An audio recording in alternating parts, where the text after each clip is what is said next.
Novembre 2011, Mario Monti prend les rênes du gouvernement italien. Silvio Berlusconi vient d'être poussé à la démission par les scandales, l'effritement de sa base politique et les marchés financiers. Des marchés qui lui reprochent sa gestion du pays et une dette colossale. Nommé à la hâte sans avoir été élu, il professore prend d'emblée des mesures drastiques. Sa priorité, redonner confiance au marché qui impose au pays des taux d'intérêt insoutenables.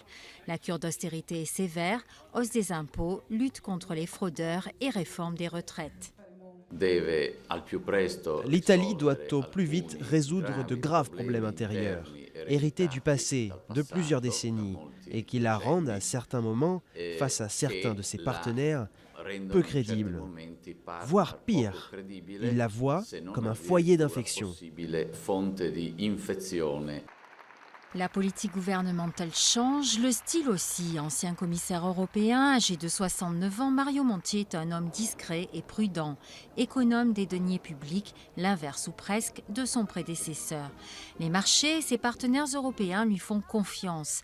Les taux d'intérêt baissent, même si la facture de l'austérité est lourde. Chômage élevé, impôts en hausse et récession. Ça a été un gouvernement qui a cherché à remettre en ordre les comptes du pays, mais en intervenant aussi probablement de manière linéaire.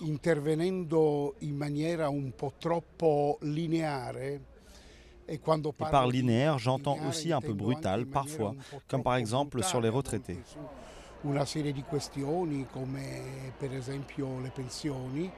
Monti bénéficie d'une large coalition au Parlement de la gauche à la droite. Mais le 6 décembre dernier, le parti de Silvio Berlusconi s'abstient lors d'un vote de confiance. Et Berlusconi annonce son retour. La réponse de Monti est immédiate. Il démissionnera une fois le budget 2013 adopté. Partir pour revenir, beaucoup le verraient prendre la tête d'une coalition du centre droit. Lui-même laisse planer le doute. Je ne considère pas cette question particulière à ce stade.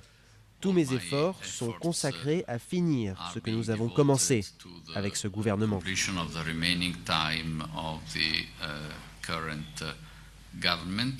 Mais l'homme que certains voient comme le sauveur de l'Italie a beaucoup d'atouts. Soutien des chefs d'État européens, de l'Église, d'une bonne part du camp Berlusconi et des sondages du moment.